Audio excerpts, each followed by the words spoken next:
Good afternoon, my friends. It is Monday, and it's just a second or two after the 2 o'clock hour. When I was a child on the television, I don't know what the public service program was, but they used to say, "It's 2 o'clock. It's 5 o'clock. Do you know where your children are? Go get them and bring them in the house." So I don't know why. It's 2 o'clock. Do you know where your pastor is? Yeah, he's right here. He's right here in this makeshift office in a place to conduct a chat, a conversation with you, but as one-sided in terms of a chat from me to you, but trying to anticipate you, whoever you are, however you are, from wherever you are, welcome.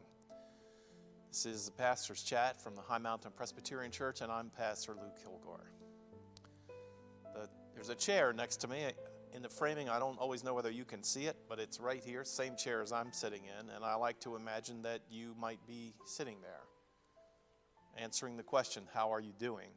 And for many times in this chat, it's how are you doing? We're living through a pandemic, how are you? It might be how are you doing, just how are you feeling today? And inviting you to take an inventory. In the past couple of weeks, we have been saying, how are you doing? And sort of taking a barometer, thermometer check on our pilgrimage, our walk through life as a person of faith and a person of relationship with each other and with God.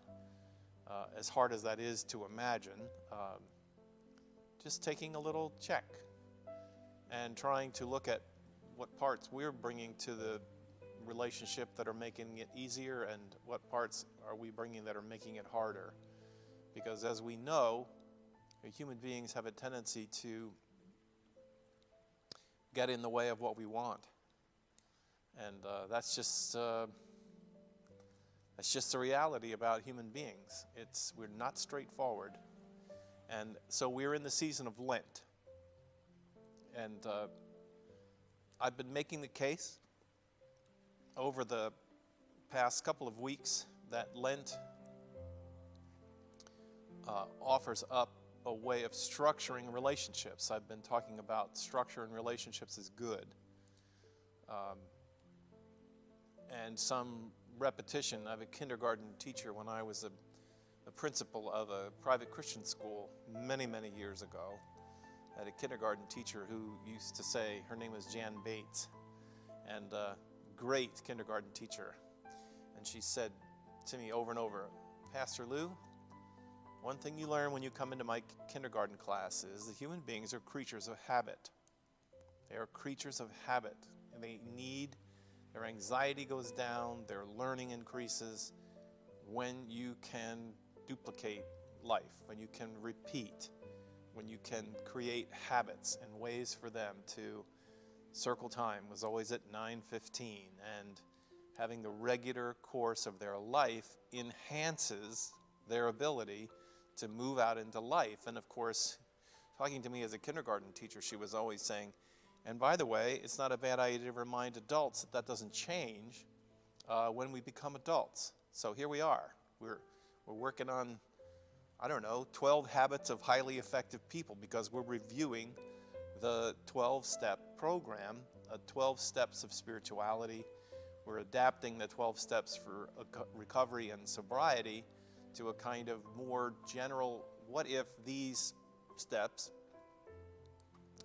these habitual, structural, returning to doing them and returning to them steps are good steps of habits that will help us to achieve the goals that we want in terms of serenity and sobriety and fullness of life and happiness in the end. Happiness as Jesus defined it. So, having said all that, I give you my mid-afternoon yawn, and then we look again at our list. By the way, online I've noticed I promise you the idea of using the 12 steps as a structure for Lent. I had not seen anybody else doing it.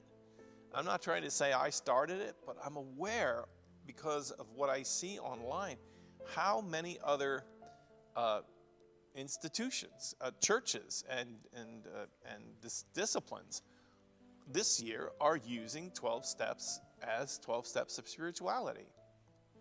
I feel encouraged by that. I think we're all thinking alike. And so, anyway, just so you know, we're not in it. We're not alone. I thought maybe I would just quickly review the steps up until now. And I'm going to read them with the generalizations that we're using in terms of the thought, so that it applies to our lives, whether we're trying to recover from addictive behavior or just trying to make progress in terms of our life. The first step is we admitted we're powerless over this thing, this troubling thing, this brokenness, and that our lives have become unmanageable. Admitting the problem.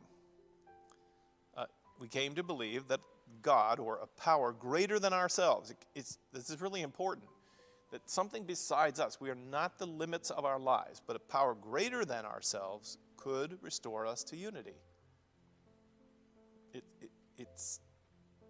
I have a problem, and it's basically I need help, and I need help from the outside. We made a decision to turn our will and our lives over to the care of God as we understood God. That means we made that decision.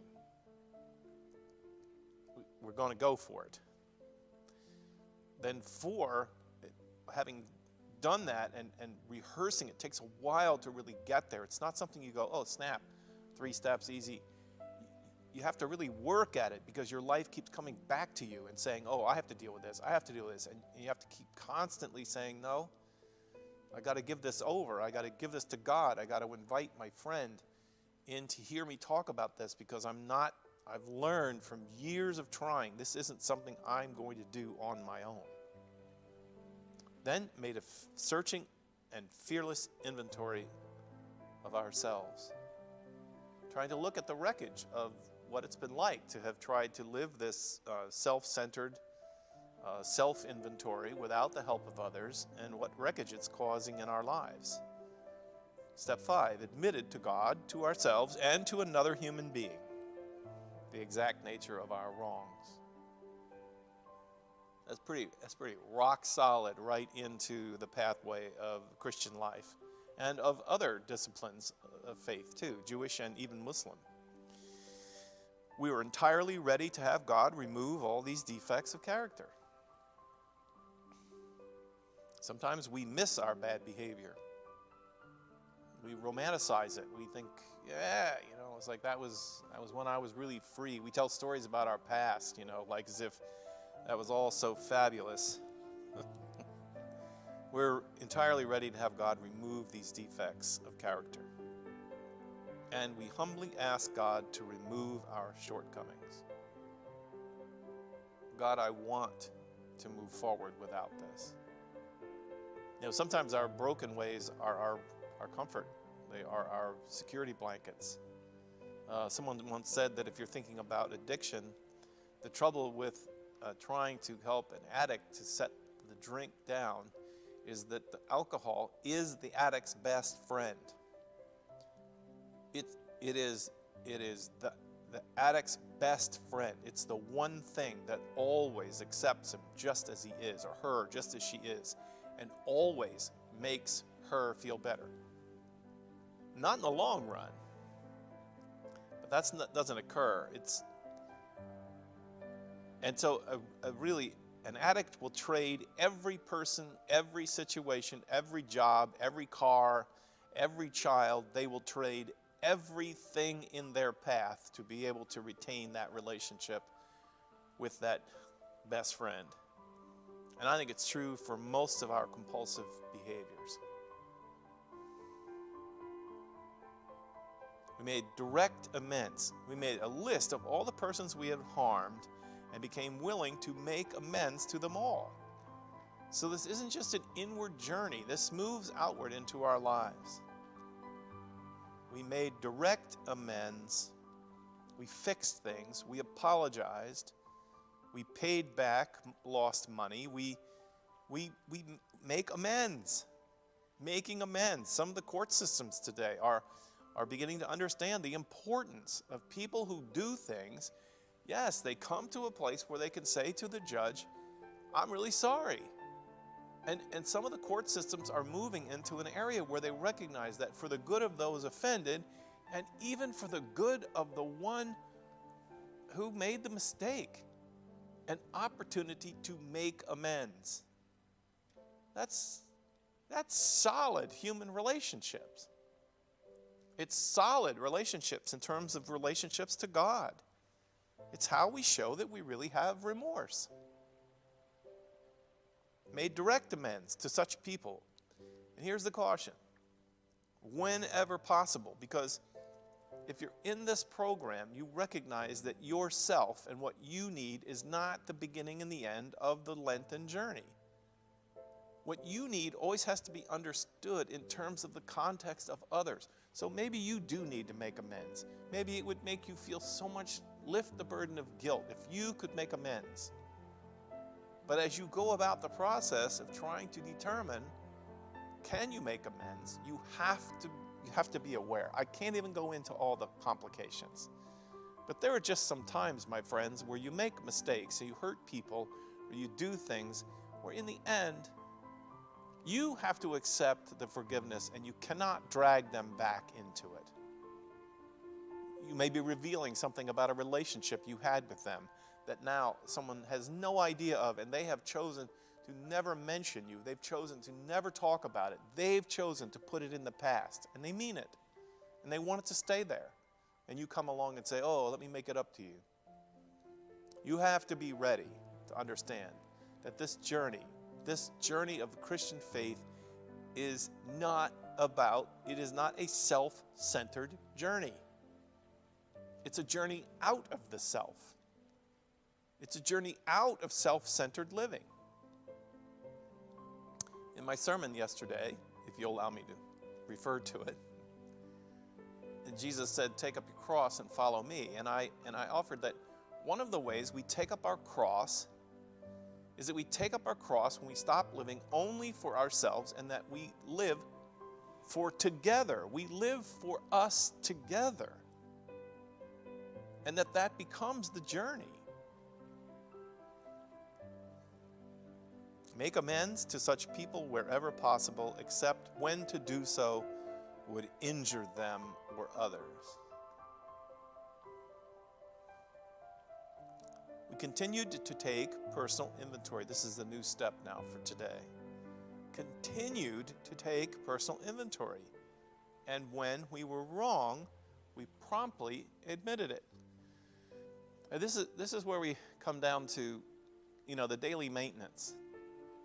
This isn't a conference or a workshop you go off to and then, it's one and done and oh my goodness, I've set myself on the right path and now I'll just journey on there forever. It's not like that. You need a daily maintenance. You need a daily way of continuing to come back to revisit these sore spots, these pinch points for yourself. They're not going to just disappear. And you're going to make mistakes along the way. And you're going to find that sometimes you're tempted to despair and say, oh, I failed because now I went through all the work to sort of confess that anger and the people that I've harmed with it, and then things are good, and then I had another explosion of anger, and oh my gosh, I feel like giving up. No, it's a continually revisiting it, because God is going to keep working with us until we can adopt this new way of life. Again, I don't know why. My friend Jan Bates, the kindergarten teacher, she's the one who drove home that, it's interesting that it takes, I don't know what these numbers are. You might know. Some of you will send them to me because you've heard this, so this is not from me. But it's something like, it takes, I think in the recovery movement it says it takes 90 days to form a new good habit. It takes 90 days. That's why many times when addicts, compulsive people, they come to the program and they say, you need to go to 90 meetings in 90 days. That's how long it takes to form a new habit. But you know how long it takes to break a habit, to wreck it? It takes about 2 weeks. So, you know, in terms of church membership, I always tell people, if you're going to join a church and you really want it to become part of your life, you got to take up your cross, if you will, and you got to make a commitment. You can't say, oh, you know what, I hear this a lot. We come around to the fall and people say, you know, I was talking to my family, and we got to get back to church. We got to reinstitute what used to be a really important habit in our lives. And so they'll come to church, they come once, and then a couple weeks go by and they come again, and they find that, you know, all of a sudden now another 3 months have gone by and they haven't come. If you're going to start a new habit, if you're going to give yourself a new habit, you've got to give yourself an ingraining process that really gets your life into the grain of that. And recognize that along the way, you're probably going to slip up. Come right back to it. I told that story about the hairstylist who, when she learned I was a pastor, felt that it was an opportunity for her to confess that this year she was going to revive her relationship of faith with God. And she's Catholic, and for her that meant that it was an opportunity during Lent. It was a good impulse. That's exactly how Lent is designed. And so she made a commitment. I don't know what it was. She didn't tell me. And she said, you know, she did it. She followed through. She gave up something for 6 or 7 days. And then on the 8th day, she broke her commitment. She did what she decided. She ate what she said she wouldn't eat. I don't know. And she was feeling really bad about it. And she asked me, you know, did I think that God would understand and if she just wanted to start again? I would say, well, okay, yes, that's what it's about. Lent is not about making a 40-day commitment that you sort of white knuckle and hold on to, and then if you slip up, you go, oh, well, I have to wait till next Lent. You know, God must really be disappointed in me now. That's not helpful. You know, in the 12-step movement, they have a lot of people who will come. They lost their license, they got a divorce. I mean, people around their lives said, we're fed up with you, get out, whatever. And so they come to the AA meeting, and they come for a week, and they are able to honestly say they're not drinking for a week or whatever. And then in the meetings, they say, what do you do? You know, what do you do if after a week you find that you slipped, that you fell off the wagon, as they talk about it, and you drank? And the answer is, so you start recounting. You start again. Start today. Come back today. Make this the first of many days. You can't let little failures become, you know, big rocks in the road that derail you in this journey. This journey is not about perfection. It's not. It's about humbly admitting our imperfections. And they don't disappear in 1 second. 10. Continue to take personal inventory, and when we were wrong, we promptly admitted it. That's my chat for today. That's a mouthful right there. That is the life and the fullness of this Lenten journey, of everything that we attempt to do on the journey. I see I'm joined by my buddy, Riley, who's come to say, yes, everything he said is right. So that's it for today, my friends. I wish you God's blessing on your journey and your pathway, whatever it is. I hope that you'll find today to be a good day, and that through the day you'll continue to believe and know that God is with you. Thanks for tuning in for today. Until tomorrow at 2 o'clock, I'll see you then. Bye for now. Say goodbye, Riley.